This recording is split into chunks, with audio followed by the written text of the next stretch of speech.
These are live pictures from Washington, a show of military force too this morning from the White House, and the Trump administration threatening more of that force against drug traffickers. Aaron Collins is in Washington this week. Aaron, the Pentagon confirming this morning a U.S. military strike on a ship, a boat in the Caribbean. What is the White House saying this morning about this?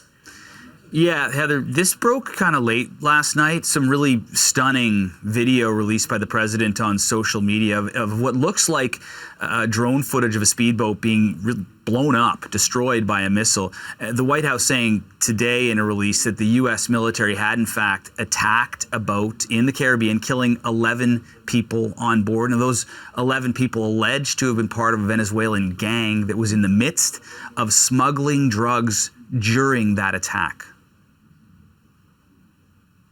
The president was very clear, and that is we destroyed a drug boat that left Venezuela, operated by a designated narco-terrorist organization, which is what these are. And he's been clear that the days of acting with impunity and having an engine shot down or a couple drugs grabbed off a boat, those days are over. Now we are going to wage combat against drug cartels that are flooding American streets and killing Americans.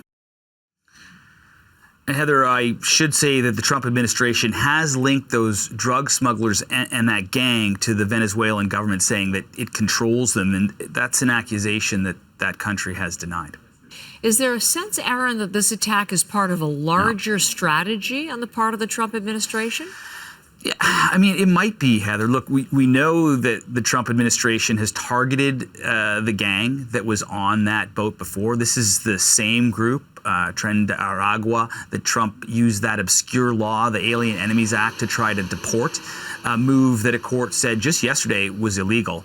But we also know that Trump is focused on border security and particularly on stopping the flow of drugs into the U.S. Anyone who's following the trade disputes between Canada and the U.S. knows a little bit about that. And the U.S. Secretary of Defense earlier today hinted that the attack on that speedboat may not have been a one-off.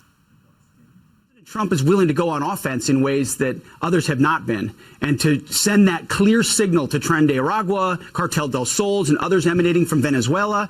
We're not going to allow this kind of activity. You're poisoning our people. We've got incredible assets, and they are gathering in the region. And so you want to try to traffic drugs? It's a new day. It's a different day.